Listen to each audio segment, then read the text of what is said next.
talk about him then. Yeah, we'll talk about the stuff about it. Yeah, There you go. We'll talk crap about Move him. over there a little bit there. Wait, can you see we got to get your picture? I don't want my picture in there. Come on now. A good-looking guy like you. Yeah, there you go. That's close enough. That looks terrible, Keith. Here we go.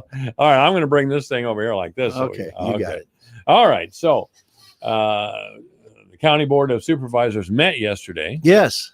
And I was going to go to that meeting and got distracted. I'm distracted all the time. So what happened? Fill us in. Well, one of the big items was we bought a letter opening machine. A letter opening machine? Yes, that was for the voting, for the votes. That's going to open 4 envelopes a second. No kidding. Yeah. Wow. 17,000 an hour. No, it's capable of opening 17,000 envelopes an hour. I suppose. We've gotten 4,500 absentee ballot requests already. Has there been any problem with that? Well, you got to open those up the day before, the night of, the day before. You can start opening them up and counting them and all that stuff. But you get 7,000-8,000 ballots, and you got to open every one of those. And they tape them up. They're hard to open. They don't make it easy to open, so it's a big job opening them up. I'm just old school. I'm just going to go to the courthouse and vote.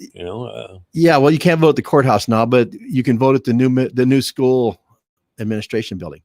That's the only place you can vote. Well, you can vote at your precincts, but you can vote beforehand at the school administration building, I think, where you voted for the school levy last week. Now, is that the old Airy school? Or no, it's that new old Hy-Vee. Oh, the old Hy-Vee building. Oh, the old Hy-Vee building. Their new building. Right. I think the old Safeway building.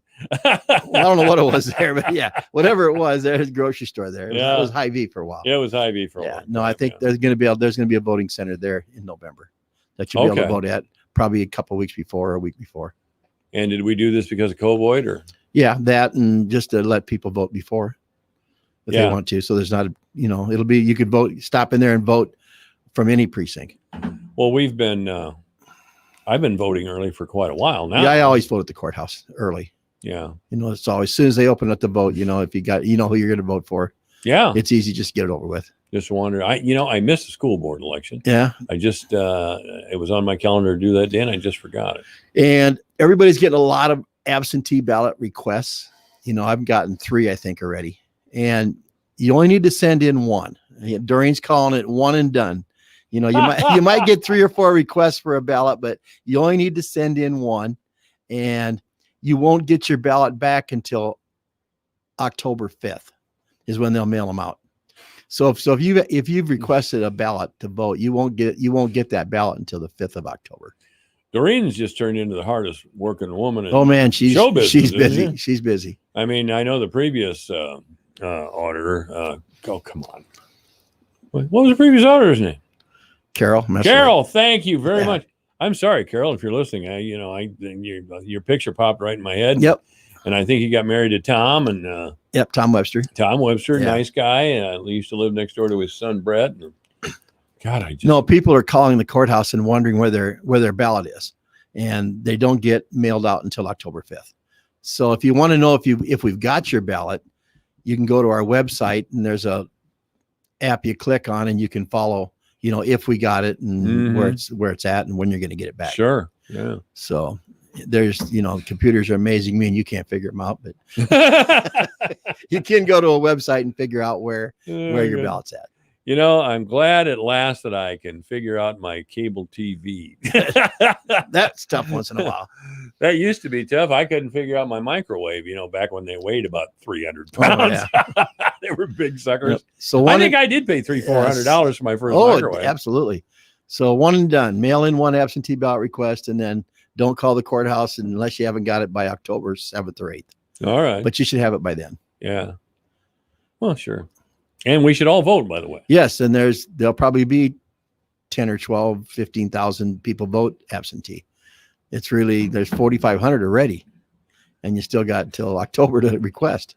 Voting is the greatest thing we'll ever do as individuals as far as democracy is concerned. Yes, and you can't say you don't get a chance to vote because you can vote absentee. That's right. And you can vote 2 or 3 weeks before the election at the old Wakanza school. We usually have a voting precinct down there you can vote at before, and we might have one out at the new high school thing.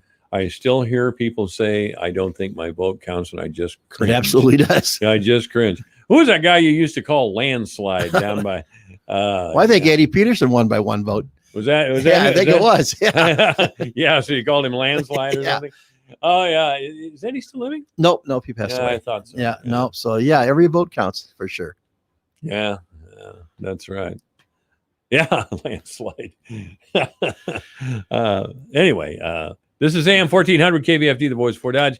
Keith Dinklaw, County Supervisor, is our guest. If you have a question or comment for the supervisor, 515-955-1400, 955-1400. That has been the number of KVFD since the 70s, I think. I don't know. The clock tower project's moving along. They'll probably stop working as soon as it gets cold, like the middle of October, the last of October. They got some things that they have to, it has to be over 40 degrees.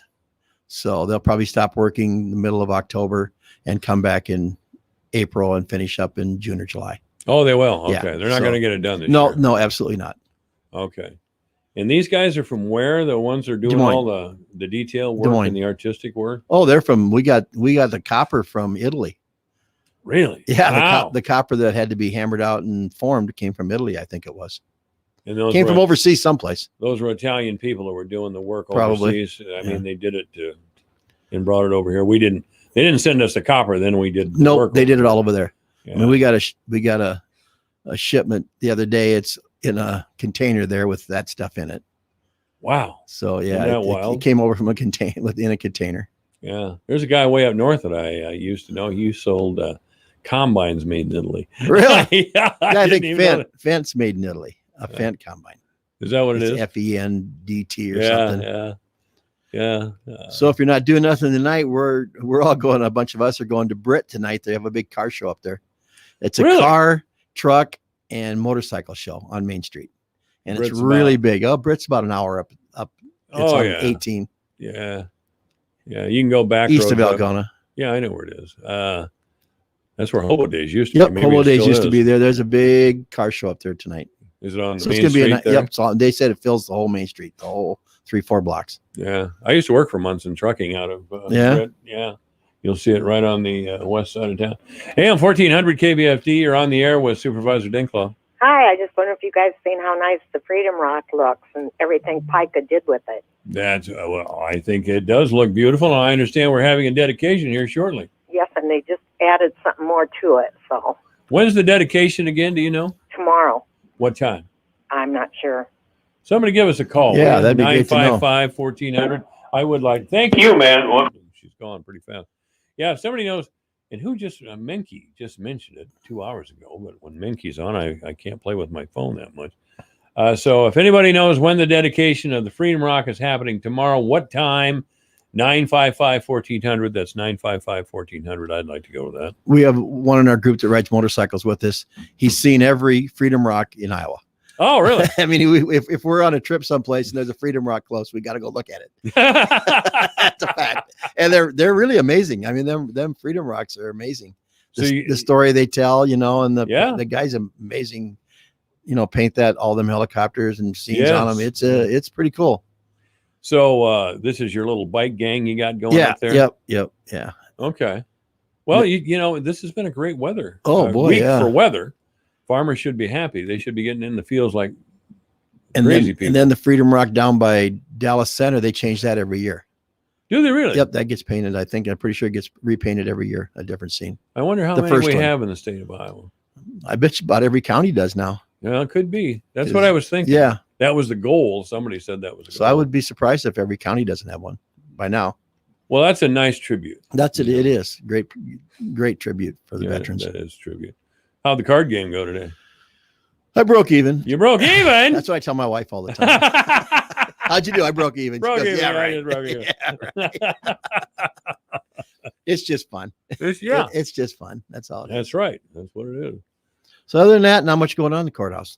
Pretty quiet this time of year. All right. Well, had a bunch of meetings today. We had a Growth Alliance meeting. We had a city county meeting. We had a meeting with Dave Ferrick. So lots of stuff going on. City county meeting. And a department head meeting.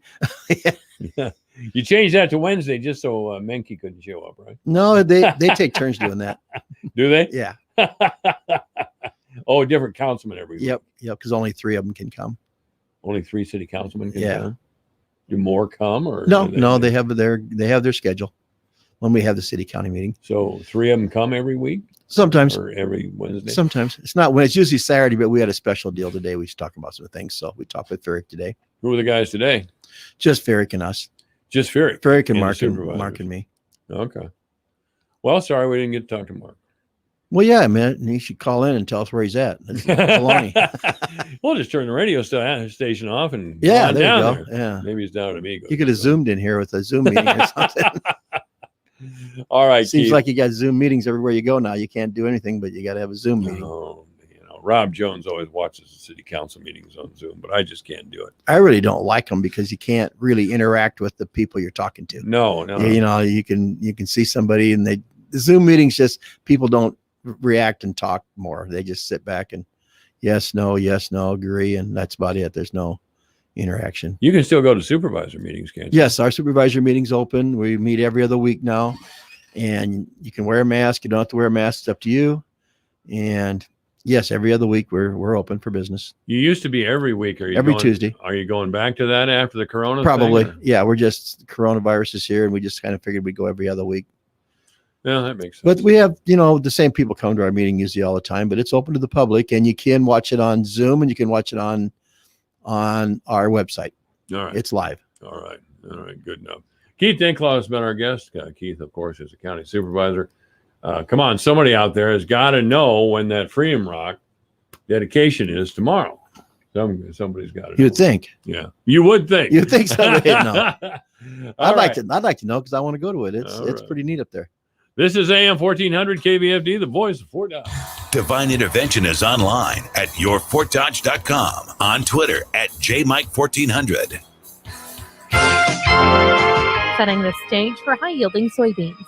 Hello, I'm Megan Grebner with Managing for Profit on Brownfield, a content partnership with Channel Seed. For farmers who are planning for high-yielding soybeans, it could pay to invest in fall fertilizer applications. In this Managing for Profit, Channel